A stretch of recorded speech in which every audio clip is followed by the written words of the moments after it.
What is good? Let's have some fun.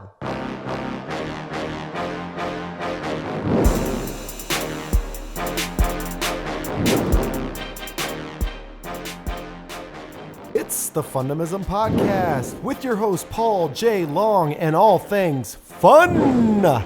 We'll let the fun begin. Woo! What is good, ladies and gentlemen? It's your boy Paul J. Long here on the Fundamism podcast, brought to you as always to our friends over at Charlie Hustle. If you're looking for some great outfits, some nice apparel, go to charliehustle.com. Locally owned here in KC. We know we have listeners all over the joint, but you guys are going to love Charlie Hustle, so go check them out.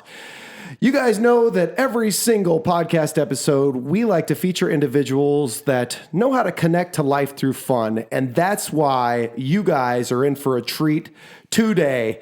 So any of you that have attended one of my keynotes before, understand that I have an individual in my life that's been around since I was knee-high to a grasshopper, which is interestingly enough because his nickname is the Grasshopper. Mr. John Stoner is with us today, ladies and gentlemen. What's up, John? Hey, doing good. Hey, man, so before we get started, every time I'm out and I talk to groups, they always ask me, his last name is Stoner. Is that real? That's your name? That's the name. I'm the worst stoner ever. I don't even do drugs. But you're high on life. Yeah, high on life, always. Consistently high on life. So John Stoner and I have been friends since the 5th grade. This guy is literally one of the most interesting dudes I've ever met. There's the Dos Equis gentleman, and then there's John Winston Stoner. So John, first question we typically start with every single guest is, what do you do for fun, man? Man, I'm always having fun. Lately, probably the best things I do is throw darts and ride mopeds. Are you good at either of those things? I'm getting better at the darts. Every time I think I'm getting somewhere, some 80-year-old man puts it on me. but that's life, man. It's just the way she goes. What's the best dart shot there is? The best dart shot is probably the 3 in the triple 20. Yes. And is that's like how you have to break open a game or something, isn't it? No.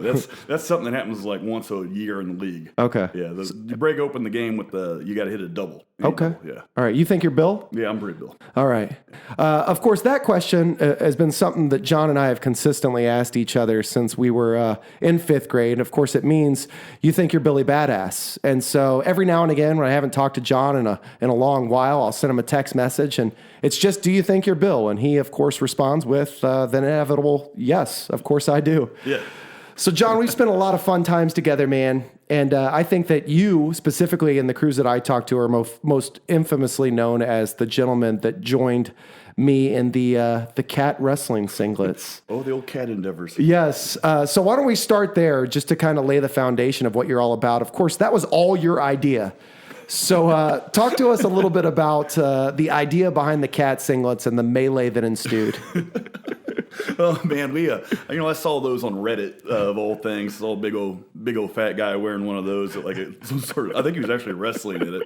I was like, we got to get that. And then I got to get one for you too. You know how we do it. And my favorite part in those was when you were late. I don't know what you were doing. Yeah. You were out with the wife, and came and just moved into this beautiful home with this. And I got to sit on your porch, and I had a 12-pack of PBR in there. Well, because why wouldn't you, right? Yeah. So I sat on that porch, crushing them PBRs in that cat suit, talking to your new neighbors. Mind you, neighbors that I hadn't even met yet. My first impression of the neighbors was, of course, John Stoner sitting on my porch, drinking PBR in a cat suit. So I'd call that winning in life. Yeah, you got to set the bar low, right? Yeah. Well, it depends, right? That's notch 1, I think. So then Derek Jeter's going on his retirement tour. So you bought these things and we didn't know what we were going to do with them, but you told me, man, I don't know, but it's going to be awesome. And you find out that Derek Jeter's going on this retirement tour. It's the last trip to Kauffman Stadium, and you call me and you're like, dude, I figured it out. We got this. And so we go out there. And so what in your mind was going to happen? Melee. I just thought we were going to go out there, drink some beers, get picked on by other people, which lures them into the water because Paul and I are masters of the zingers and comebacks. And I thought we were going to probably get somebody so mad they were going to swing on us. But we were able, everybody just dug it, man. You know? Man, it was so crazy. I remember the number of photos that we took, just not just the first day, but every day after that. I mean, we take 100, 150 photos a game. And I think I told you this. Melissa said that she doesn't want to go to the games with us anymore because like hanging out with the Kardashians. Yeah, I didn't like going with us. Couldn't even get a beer. Oh, man. But it was fun. Yeah, we had a good run, man. That was a good time. So John, like he said, we're pretty decent at coming up with one-liners and being witty. So we have all these cat puns, and there's like cat puns for days. So of course, the key one to our success was strike 'em out, right, meow. And of course, on any 2-strike count, we threw out the strike 'em out, right, meow. It was unstoppable. It was unstoppable. And of course, the stadium would go wild for it. So we typically set up shop out by the Miller Bar or right under the Jumbotron, and it blew up. The Royals went on a 10-game winning streak, and we were forever known as the designated litter. And so much has happened to us since then. I could honestly say that we wouldn't be on this podcast today if it wasn't for that, because it's really presented a lot of opportunities in my life, and I know it has you as well, John. So through all that stuff, what's been the craziest thing that's happened to you since that day? Oh man. Because, I mean, that was like the first, because you've always been awesome, and like you've always been a dude that just enjoys fun, but I feel like that was the moment where everybody started taking notice. Probably, I mean, at all that, the Wall Street Journal thing was a little much. that was awesome. Heck of a writer was Jason Day, right? Yeah. Yeah, and to have him calling people that grew up with us and girlfriends and your wife and just getting the backstory, like doing like real journalism on us. Let's not go that far. Yeah. But then I remember it all culminated over at McFadden's that night when we took down the Blue Jays, I think it was. Oh gosh, yeah. And there was some champagne thrown your way, wasn't it? Who was throwing that champagne? I forgot about that. Yeah, we were out there and keeping the crowd all fired up and everything, and then old Sal comes out and first Cueto went out there and he did like a half-ass squirt of the crowd and left a ton of champagne in there. So I grabbed it, went out there, did it right, and then was chugging it. And then Sal came up and gave the old double on there and poured it on me and in my mouth and everything. And yeah, that was pretty awesome. Yeah, we still got, I don't know if you know this, you probably still have one as well, but I have that champagne bottle in my basement, and yeah. I'm sure you do too. Yours is signed though, isn't it? No, I do like that thing. It doesn't matter, man. Yeah. We got memories. Yeah. We don't need autographs. Nah. So that, of course, was Salvador Perez, all-star catcher for the Kansas City Royals. That was a really memorable moment in our lives. But so many other things have happened. We've met some amazing people. Of course, you guys know the story of Noah's Bandage Project. John's been really active in philanthropy. This gentleman, he is known for riding around Kansas City in scooters or on scooters. And I think you actually have quite the collection of scooters. Yeah, I think I got about, we got 5 or 6 now. I got a lot of work to do. Winter's coming. So I'm going to have some time to get down there and wrench on them and everything. But some of those things are only like 150 pounds. And to put my man weight on that and tool around the city, it's just like an engineering marvel. Yeah. So, just in case you're wondering, that was a Game of Thrones reference. Now, John isn't always keeping up with the times. It is 2018. He just started watching the series, but is infatuated, so it's top of mind. So you started a scooter gang. Like you allow folks to just come roll through the crib and pick up a scooter and bounce. Yep. What created that idea? Just thought it'd be fun. I actually thought about doing some sort of religion with it and getting a tax deduction. So my plan was I've gone to step 1, and that was to get ordained. Oh. So I've done that. I'm ordained now. Hey, did you know we have something in common? You ordained also? Well, of course, when you passed up the opportunity to conduct, is that what you would call it? Scotty Ann's wedding with Andrew. Yes. I got the secondary call, so I had to go get ordained. Right on, man. Yeah, that's a pretty easy process. Yeah, I think anybody with $50 could probably do it on the internet. Oh, you easily. paid? Well, you might not be official. You better look into that. You got to get that paperwork. But yeah, so I've done that, and then step 2 is going to be I have to make a doctrine of what I believe in, and just having fun partying. And then I want to get everybody giving me $50 on Sundays, and we'll go ride scooters. And that $50 will then be tax deductible to them towards the religion. Oh. And we can ride the scooters, and then that'll pick up our brunch and mimosas and all that wild stuff. Are you a fan of mimosas? I like the mimosa. That bottomless is trouble. What is your favorite beverage of choice? Oh, it's the hams. It's liquid gold. They even talk about it. I call myself a hampion. It is a fine beverage. I've been trying to cut back on them a little bit, and it brings great sadness. If you know John, you'll know that he's not very sad often. But interestingly enough, his favorite beverage is hams because people have called us that our whole lives. And we typically go ham sandwich when we're together. And so, I recall this all the way back to, like I said before, the 5th grade. And John and I grew up in very similar households. Our parents had similar mindsets and whatnot. So basically, we grew up doing each other's laundry, staying at each other's house every single night, playing video games, basketball, the whole nine. So we were playing that WWE for you. What was that game called that we were always on over at Aunt Phyllis's? Oh my gosh. I just remember those Doink hammers. That was my question. So who was your favorite one to play with? Was it Doink the Clown or was it Razor Ramon? I was always Razor. But you would bring those hammers at me. Still have nightmares. So we're pretty big fans of wrestling, at least back in the day. And I think it was John Stoner that turned me on to the greatest wrestler of all time, of course, Mr. Ric Flair. Woo! But John, you were a big fan. You watched a lot of wrestling. So who were your favorite wrestlers growing up? Oh, Macho Man, he's way up there. Goldberg, he had that nice run like right when I was in high school. So that was seeing that spear always gets me fired up. Now he's on Forged in Fire, which I'm kind of obsessed with that. Dude, where they're making swords? Yeah. So they made a spinoff where they go and actually use them. So you got some tool sheds out there and ninja gear, some Scottish kilts and everything going chopping through ice and ropes and everything, and you got Goldberg commenting on it like. Dude, I know that you've never passed up a great opportunity. You think that's next on the cards for you? You gonna go on that show?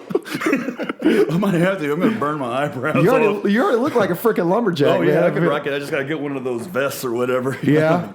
So ultimately, hey, if you hear that in the background, that's John's dog. Hey, what's your dog's name? Oscar.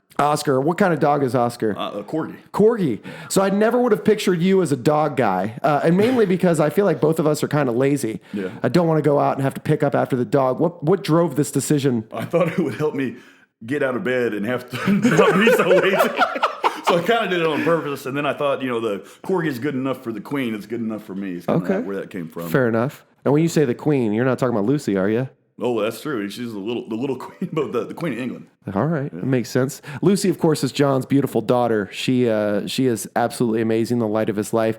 It's funny that you say it. You thought that it was going to force you to get out of the house and do a little bit more, but I'll be damned, man, if I'm not on Twitter and Instagram and constantly seeing photos of you napping. So is it working? I guess is the question.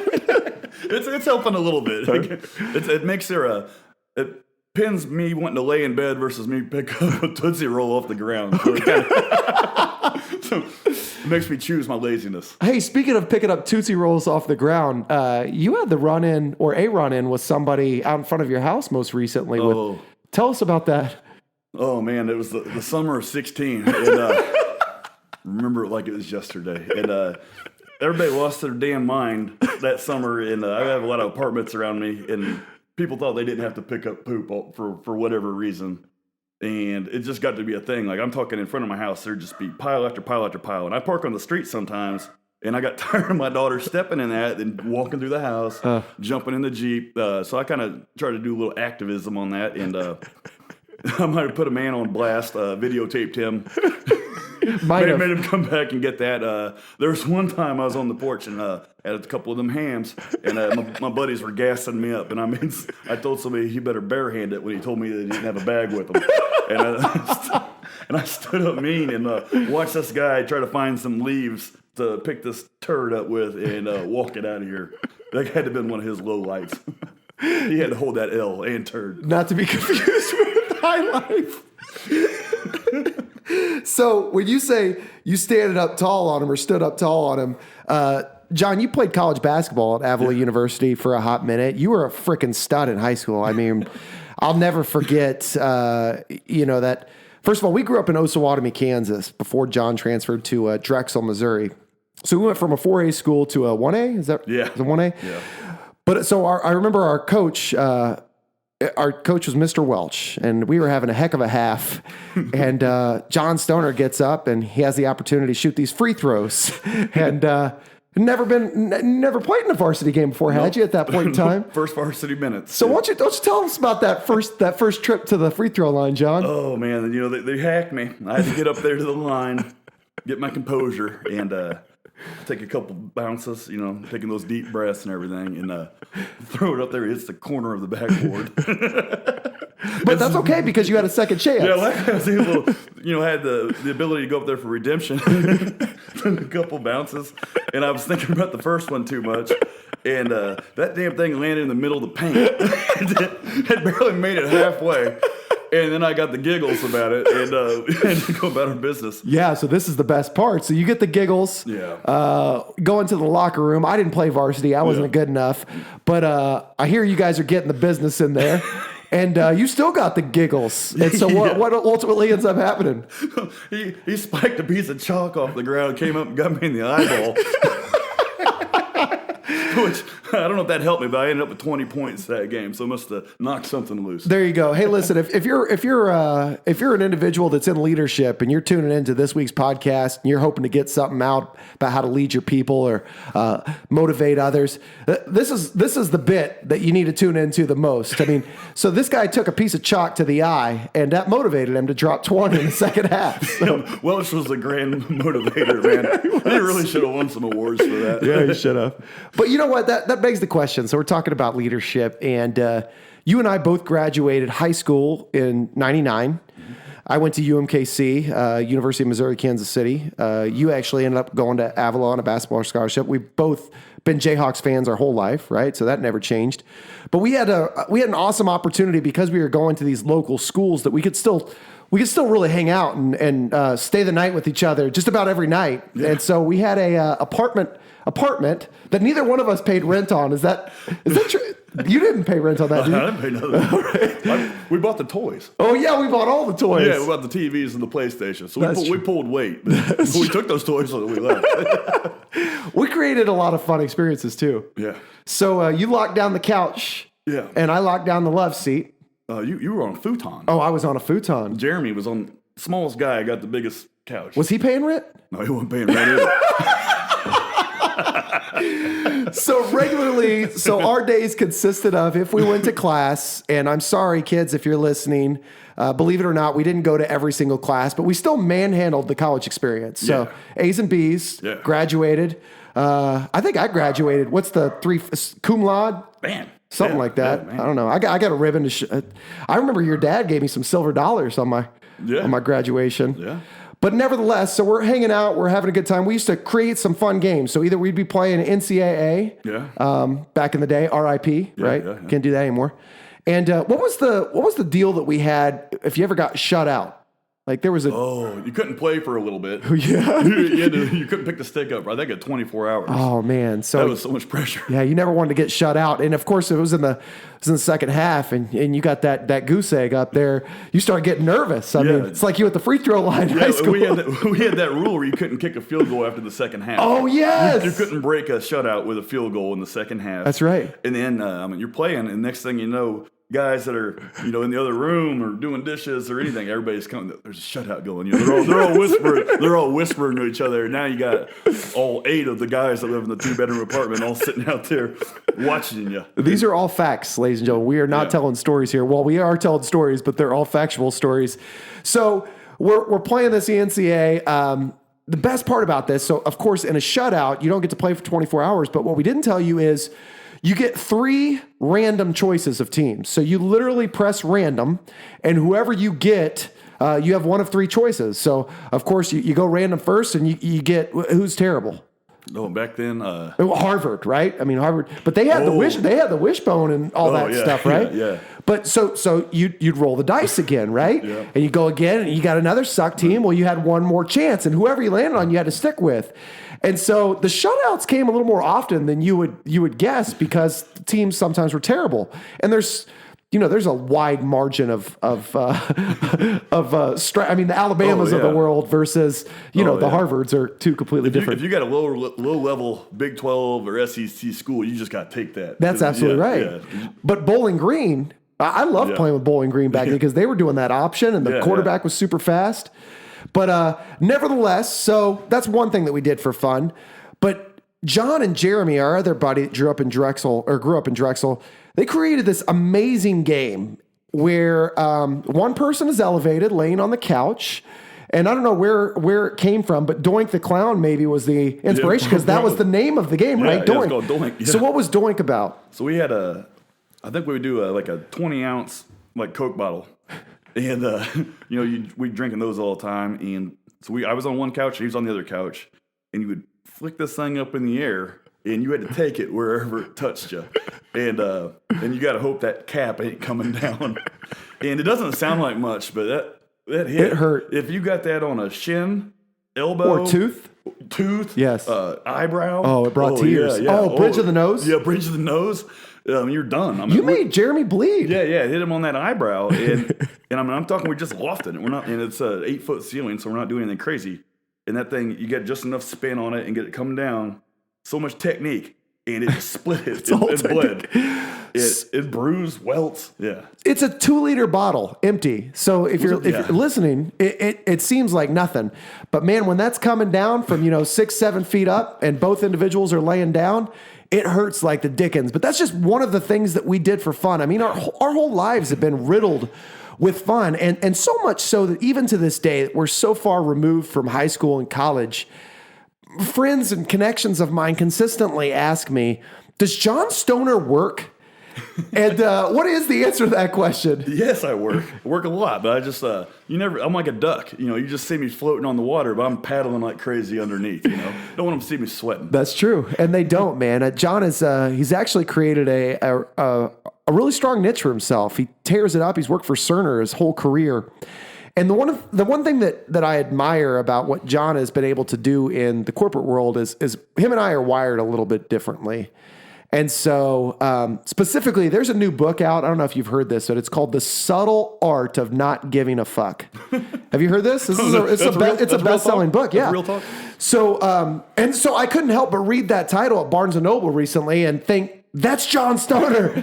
And so when I first graduated college, man, I'm out there and I'm trying to climb the corporate ladder. First job out of college was Farmers Insurance. And I'm like, I want all the projects and I want to do everything and I want to be known. And you worked really, really hard in the infancy stages of your career, but I wouldn't ever say that you were the guy grabbing at every straw and saying, I'm the guy. No. So I feel like you've kind of found something that a lot of people don't understand how to manage. And so my question to you is, what's been your philosophy working in corporate America? So I did run into what you did with all the projects. It is about year 5. And I find that year 3 to 5 is where people were normally freaking out on my employees and everything. Because I'm a manager now, and I can kind of see it, and I know what I was going through. And I got to where I was taking on everything because I thought I was going to get more money, and I was going to get everything, I'm doing more work, need more money. But it seems like most companies, that's kind of set in the book, once a year annual review. So you got to kind of time it on when you're working, when you're really pulling in all that extra stuff and when you're not. And that's the part you can control is maybe don't take all that extra stuff, especially if you already paid your dues. Mm-hmm. And then once you're a manager, your employees are kind of wanting, you have to find what have they done to make it to the next level. So then you can kind of start. And that's what everybody sees me doing now is I kind of let them, mentor them and let them kind of run with some of the things that maybe I should be doing, but it gives them the ability to go, on their review and write down something that might differentiate them from another employee at their same level. And then when I'm in there, we're talking about banding and everything, and, it kind of gives the upper hand to the one that was able to do much. So kind of letting them do a little bit of what I should be doing actually makes me a better manager. It helps their career, and I don't know where it would be wrong. No, I think so. Everybody's trying to master the art of delegation, right? And that's what it sounds like that you've really found a way to effectively do. I think that the number of folks that I talk to and have done consulting with, or when I speak to groups or whatever it may be, and something that I struggle with personally, you know this about me, is it takes a special kind of person to be able to not wear the weight of the world on your shoulders. And so it's not just about delegation. It's about really not caring is not the word, but finding a way to not get stressed out about the small stuff, which we were talking about earlier. Yeah. And so you know that I worked in Portland, Oregon, and I was director of call center operations for a Fortune 300 company. And my wife, Melissa, and I were out there. We just had a brand new baby, and I was out there for 2 years. And you know, it's a company that's been around for 100 years, an industry that's been around for 100 years. And I really took great pride in trying to create a culture of experience and fun for our employees. And when it wasn't moving as fast as I wanted it to, or when I felt like people were stressed out at work, I'd go home at night and I'd put all that stress on me. And I'm like, man, I'm not doing what they hired me to do. Mm-hmm. And all the while, nobody's saying that to me, right? Like I'm still a top performer, but like I still am stressed in my own mind about all the stuff that I'm not doing because I'm not creating what I thought I could in my mind. So I guess my question is, and what I'm sure many people are wondering is, how do you remove yourself from that? Just the main thing is you can't if you can't control it, I don't want to stress on it. So I don't stress on something that if I know that they put all my projects on me, I'm going to get my butt kicked. I haven't been able to do testing as much as I want or anything. I kind of just check out. Like, I still do my best, but I don't take anything personal. I understand that I could have done better, and I don't look at it like is respect or like on my work. I don't look at it like it's how I would have done it. You know? So I just endure it, and you know, with the bosses and everybody, you know, not fussing, not bitching, and just doing my best, getting through it, knowing it wasn't my best work, but I'm not taking it personal because I'm not stressing about it. And you just get through those rough patches. And then get about your life, and you know, maybe you're set up for more success down the road. It's so tough, man. And I think, you know, it's interesting because we did a podcast recently, and we talked about it not being that simple. You know, how many times folks make the excuse it's not that simple. And this Vinny Pazienza boxer once said, you know, it is that simple. You do the thing that they say can't be done, and then it's done. You realize it is that simple, and it always was. So essentially, what you're telling me makes perfect sense. You just got to let yourself go of that. And that's something that it's taken me a long time to figure out and master. And I actually had to leave corporate America to figure out what that really feels like. And now when I'm in control, because you said you can't worry about the stuff that's out of your control, when I'm in more control of my destiny and being an entrepreneur and all that stuff, I feel 100% better. Yeah. So, all right, now let's go back to childhood. Let's talk about all the fun things that we've done together. So, John and I actually were entrepreneurs in college, right? Yeah. And so I don't even know what got us this idea. We created a tree trimming and brush removal company called the Bushwhackers, of course, off of the wrestling team. And we even had a jingle. Do you remember the jingle? I don't remember the jingle. Oh, do your limbs hang low? Do they sway to and fro? Do you see a big disaster the next time there is snow? Do you have some brush in your yard and you don't know where it should go? Do your limbs hang low? I wrote that. Yeah, did you know that? That's good. That's I never fire. even told it to you. That's fire. Maybe had we released that, we would still be in business today. Let's put that on a trap beat. We should be mumble rappers. Mumble. That's essentially how I walk through life. Yeah. That's what a lot of people view this podcast as, a mumble rap. So we're the Bushwhackers. We're out there and we're making ends meet and we're doing all right. I don't know how the idea came. You bought a pole saw. Yeah. Well, I think what happened was we were doing this work for your uncle. Oh, yes. And we had people in there like, hey, you guys are over there, and can you go into our yard and I'll throw you some money. And we were knocking it down, and then we like, this could be lucrative, and we kind of went in our own. I think we winged it, I believe would be the term. Oh, yeah. So I don't think there's a ton of insurance or bonding or anything going on. No, I think there was exactly zero of that. Yeah, we paid our taxes, though. We paid our dues. Yeah. But I remember, so speaking of no insurance, bond, nothing of that nature, I remember standing on a roof and we were trying to cut the tree limbs small enough to where they didn't hinder the roof when they fell on it. So we weren't tying anything off. We were just cutting them in like 2 inches. I think I was catching them. Oh, speaking of catching them. The coup de grace was when we actually got a Preeb's home site. It was owned by one of the Preebs, Art Preeb, father of Greg Preeb. Got that through my mother, who worked for Greg at the time, and we got to do a whole apartment complex. we were sure with the And it trees. was an ice storm. Like this wasn't going in and doing some prevention. This was cleanup. No, and we way underbid it, I'm sure. But we made up for that on old John Mayberry's house, didn't we? So anyway, this is the day that John Stoner almost died. Yeah, that was So I'm standing on the truck. Yeah. And I think the wall, I think the bed of the truck, you were on one foot. Like, I don't think you were real safe either. No, I wasn't safe at all. And so I'm standing on it, and we got the pole saw, which extended up to 12, 14 feet, something like that. And so I got this thing completely over my head, and Stoner is trying to keep it from falling on the roof of the truck. On the truck, that's what it was. And so he's got this branch that I'm cutting with a chainsaw on a 12-foot pole. He's standing on the tailgate of the truck. I'm on the homemade bed of the truck that we created that was about 3 feet higher than the actual bed of the truck. And then it gives way. The limb starts to go. What happens? It looked like the tug of war when you let go of the rope. So I'm falling backwards with this, fall off the truck. And that damn thing, it was somewhere between a Nerf football and a basketball. It was a big old limb. It was a big limb. And it fell on me, and the ground was muddy, and it pushed my hip into the mud like a couple inches, and then the thing had a curve on it where it went just over me, like the letter U. Yes. And it was like made for me. It was like, I don't know if what you believe in. You were talking about religion earlier. Yeah. It was like, literally, if you didn't believe, that was the moment of divine intervention where you're like, whoa, this is weird. But it came around. There's more to that. Okay, let's talk about it. So anyway, you had to cut that thing off of me, and then I had to dig myself out. That was rough. But you remember what happened later on that day? No. We go to the Super Bowl party that we're late to because we're cutting trees. Remember your uncle rented Oh, brewery? yeah. Okay, yeah. And the damn Patriots won the Super Bowl. Yeah. And it was the first one, and it came out of nowhere. So I think that, the earth balancing themselves out, I was handed, a little bit more slack than I probably deserved there for being an idiot.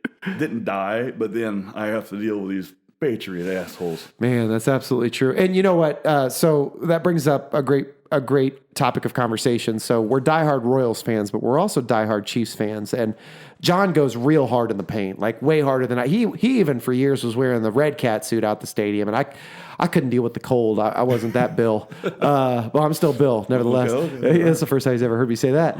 But John, you've always given me a hard time for getting pedicures, get my eyebrows done, take care of myself and whatnot. I'm surprised you haven't called me out on this glitter that I have on my shirt. Oh, that looks good. You see this says no plays like Mahomes.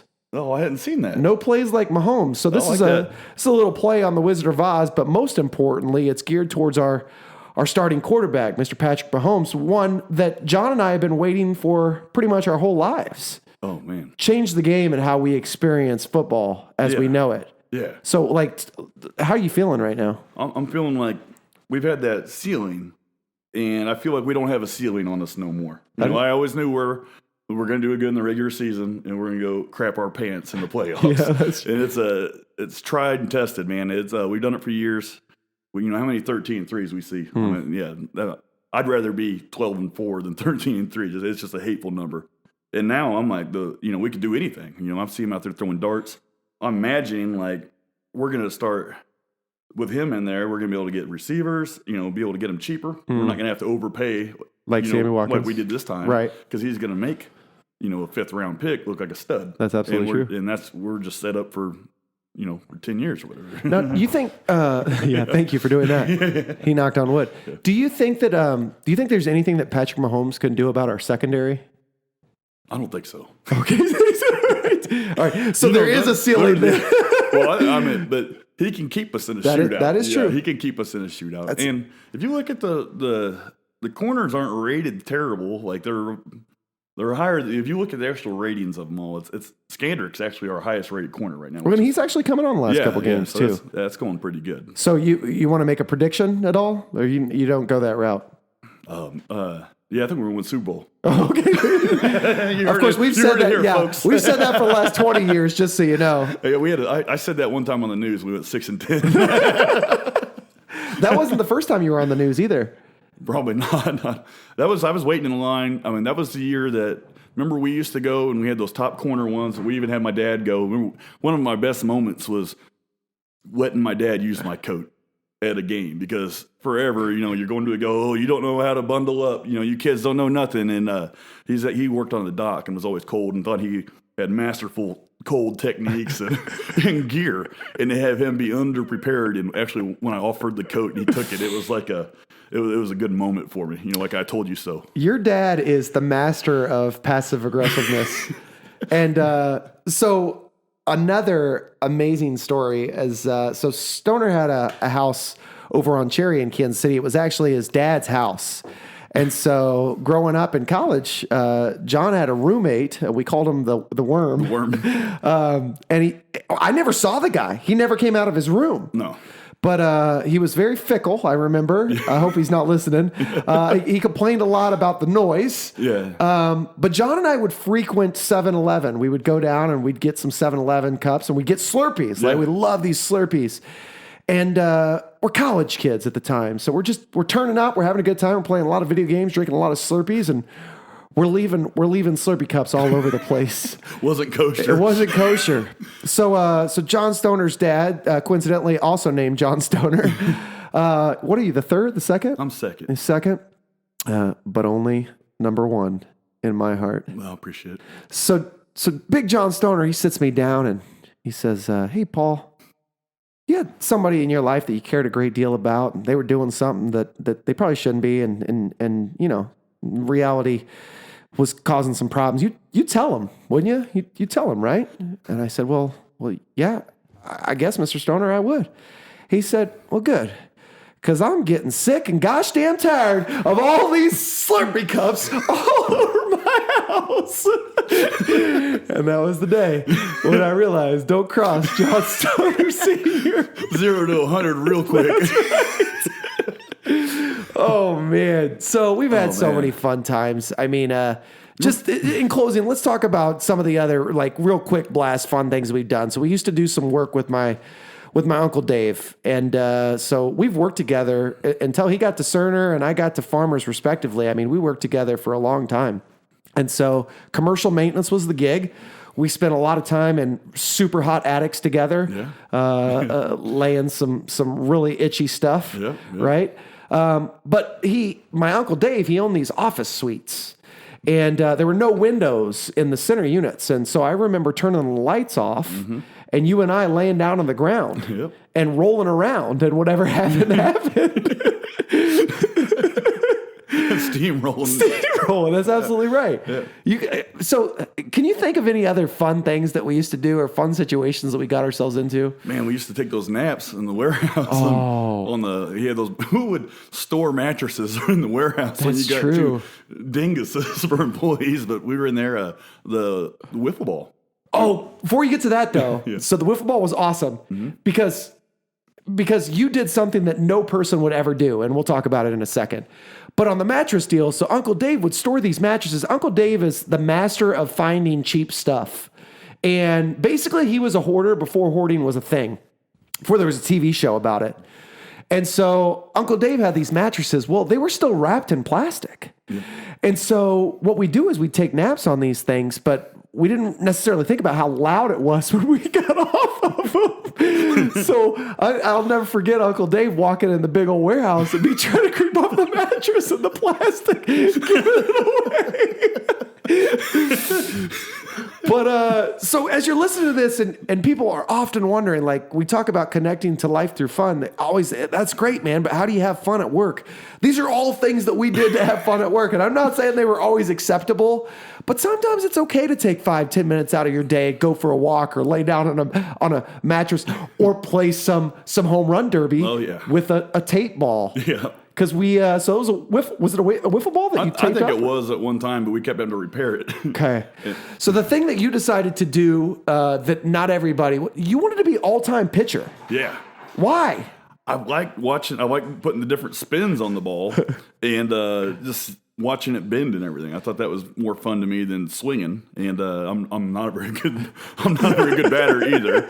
That might have been where some of the enjoyment came from. But yeah, well, I like throwing it better than hitting it. Oh my goodness! So we would sit in this warehouse for hours on end, and he would just throw me. He would throw me this tape ball, and I would hit dingers. You didn't hit that many dingers. All right, I mean, in my head, I hit a lot. All right, the last thing that we used to do for fun at old Dave Stansfield's. Shout out to Uncle Dave. What's good, man? I hope that you're enjoying retirement. So John, he owned a lot of land. Yeah.